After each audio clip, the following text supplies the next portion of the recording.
friends, welcome to Pebbles. நான் உங்கள் கோபி சுதா கோவி சமையல். நம்ம இன்னைக்கு செய்ய போகிறது ராகி களி, அதாவது ரொம்ப சத்தான களி. இது வந்து என்னன்னா ரொம்ப எளிமையாக செய்யலாம். நிறைய பேத்துக்கு என்னென்னா அந்த ராகி களி எப்படி செய்கிறதோ அந்த பக்குவம் வந்து நிறைய பேத்துக்கு தெரியறதில்ல. நானும் வந்து என்னென்னா எங்கள் அம்மாக்கிட்டேயும் பாட்டிக்கிட்டேயும் கேட்டு தெரிஞ்சு தான் நான் செய்கிறேன். அதாவது ரொம்ப ஈஸியாக செய்யலாம். இதுக்கு என்னென்னா 2 டேபிள் ஸ்பூன் அளவுக்கு நம்ம இட்லி ரவா எடுத்துக்கலாம். நீங்கள் வந்து குருணை அரிசி இருந்தாலும் நம்ம அதுவும் எடுத்துக்கலாம். அதாவது என்ன ஆடி மாத டைம் வந்து குருணை அரிசி வந்து போட்டு நல்லா, அதாவது என்ன ராகி மாவை தண்ணியில் ஊற வச்சு செய்வாங்க. அது வந்து ஆடி கூழுக்கு வந்து கரெக்டாக இருக்கும். நம்ம இப்போ செய்கிறது வந்து என்ன உடனடியாக நம்ம களி செஞ்சு சாப்பிட்றதுக்காக தான் நம்ம செய்ய போகிறோம். அந்த இட்லி ரவா எடுத்துனாலும் டேஸ்ட்டாக இருக்கும். இந்த களி பொறுத்த வரைக்கும் என்னென்னா நீங்கள் வந்து சாதம், பழைய சாதம் இருந்தாலும் ஆட் பண்ணலாம். நிறைய அந்த மாதிரி வெரைட்டிஸ் இருக்குது. ஒவ்வொருத்தரும் ஒரு டைப்பில் ஆட் பண்ணுவாங்க. நான் வந்து இன்றைக்கி இட்லி ரவா எடுத்துக்கிறேன். இது 2 டேபிள் ஸ்பூன் எடுத்துக்கலாம். 1 கப் மாவுக்கு நம்ம 2.25 கப் அளவுக்கு தண்ணி விடணும். ஃபஸ்ட்டு நல்லா கொதிக்க வச்சுக்கலாம். இதில் ஒரு 2 டேபிள் ஸ்பூன் மட்டும் கரைச்சிட்டு, அதாவது என்னன்னா நல்லா கொதித்து வரப்போ கரைச்சி நம்ம ஊற்றிட்டு செய்ய போகிறோம். வாங்க எப்படி செய்கிறதுன்னு பார்க்கலாம். இப்போ நம்ம செய்ய போகிறது ராகி களி. இதுக்கு என்னென்னா 2 டேபிள் ஸ்பூன் அளவுக்கு இட்லி ரவா எடுத்துக்கலாம். இல்லைனா வந்து நொய்யரிசி இருந்தாலும் நீங்கள் எடுத்துக்கலாம். அதுவும் வந்து நல்லாயிருக்கும். இந்த மாதிரி குருணை அரிசி இதை எடுத்துட்டிங்கன்னா கொஞ்சம் ஈஸியாக இருக்கும் கிளறதுக்கு. நம்ம 2 டேபிள் ஸ்பூன் இட்லி ரவா எடுத்துருக்குறோம்.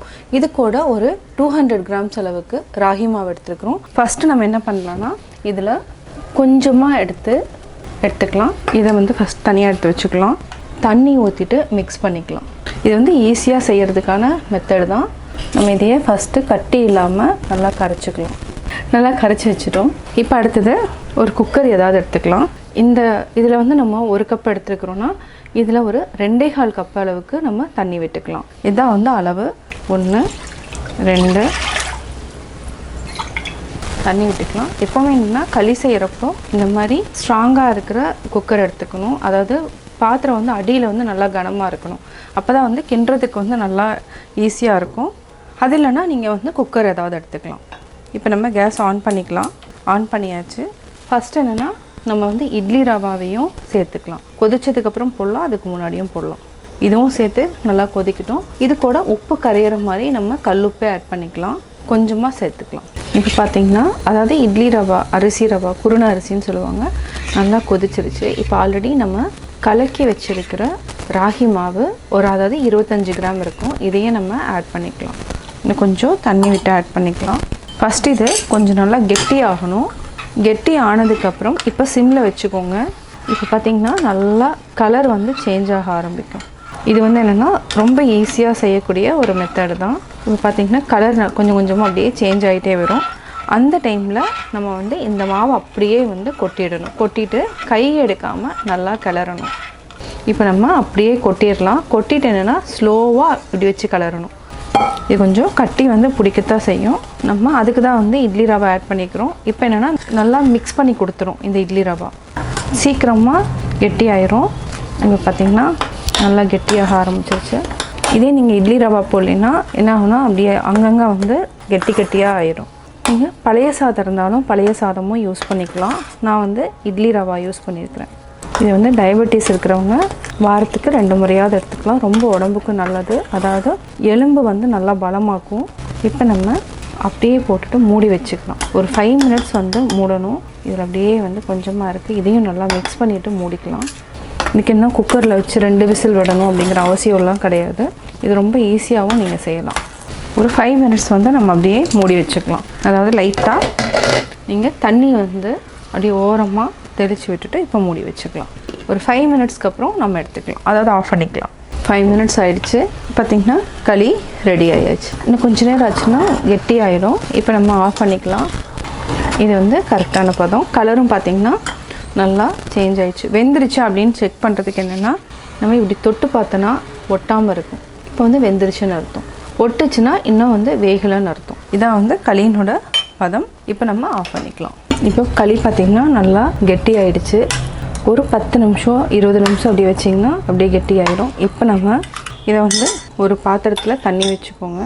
நல்லா வெட்டாக இருக்கணும். இந்த டைமில் அப்படியே நம்ம உருட்டிக்கலாம். இது வந்து பெருசாகவும் உருட்டலாம். இந்த மாதிரி நம்ம சின்ன சின்ன உருண்டைகளாக உருட்டி பிளேட்டில் வச்சுக்கலாம். கையில் வந்து ஈரம் இருந்துச்சுன்னா தான் இந்த மாதிரி வரும். நீங்கள் ஈரம் இல்லாமல் எடுக்காதீங்க. அவ்வளோதான். இதே மாதிரி நம்ம எல்லா உருண்டைகளையுமே உருட்டி தனியாக வச்சுக்கலாம். களிக்கு ஒரு காம்பினேஷன் என்னென்னா வேர்க்கடலை பச்சை மிளகாய் சட்னி செய்ய போகிறோம். இதுக்கு நம்ம 1 டேபிள் ஸ்பூன் எண்ணெய் விட்டுக்கலாம். எண்ணெய் விட்டுட்டு நம்ம வந்து பச்சை மிளகாயை நல்லா வதக்கிக்கணும். ஆக்சுவலாக என்னென்னா 10-15 மிளகாய் போடுவாங்க.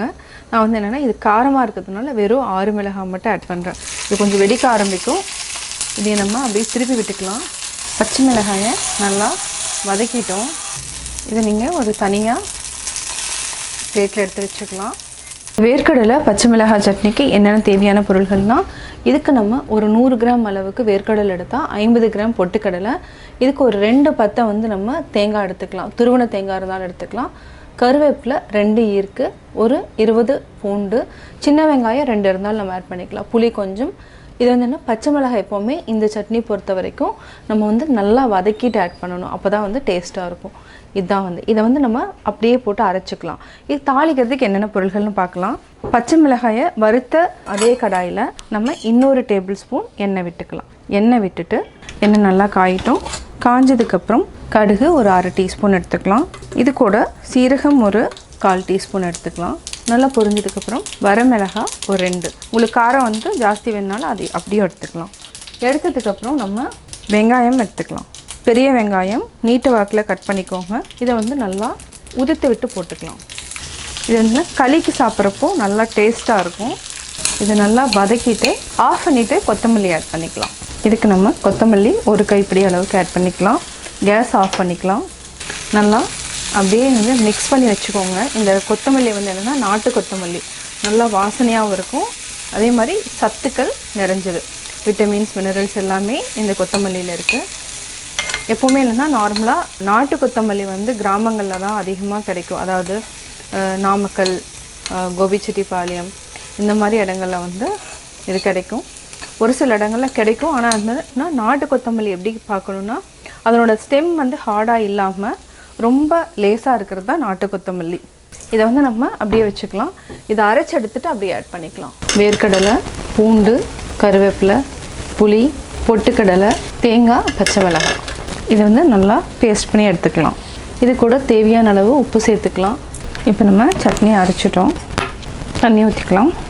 நல்லா மிக்ஸ் பண்ணி விடுங்க. இதுவே என்னென்னா நல்லா கெட்டியாக தான் இருக்கும்.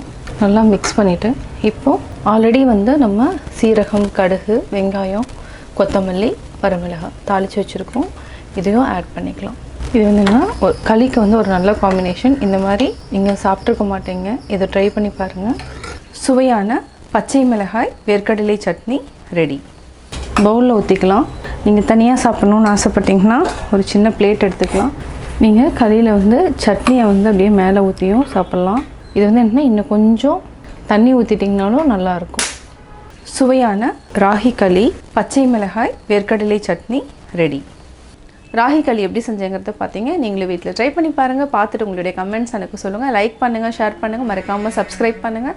அது மட்டும் இல்லாமல் ரெசிபீஸ் மட்டும் பார்க்கணுன்னு விரும்பினீங்கன்னா கோபி சுதா கோபி சமையல் சேனலை சப்ஸ்கிரைப் பண்ணுங்கள். கோலம் பார்க்கணுன்னு விரும்பினீங்கன்னா கோபி சுதா கோலம் அண்ட் ரங்கோலி சேனலையும் சப்ஸ்கிரைப் பண்ணுங்கள். Thank you very much. என்னோட குக்கிங் வீடியோ முடிஞ்சதுக்கப்புறம் பார்த்தீங்கன்னா ஒரு திருக்குறள் வந்து நீங்கள் பார்க்கலாம். உங்கள் குழந்தைகளுக்கு நீங்கள் சொல்லித்தரலாம்.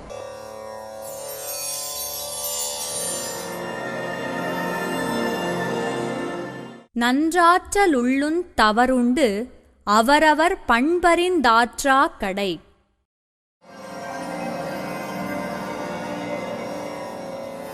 விளக்கம்: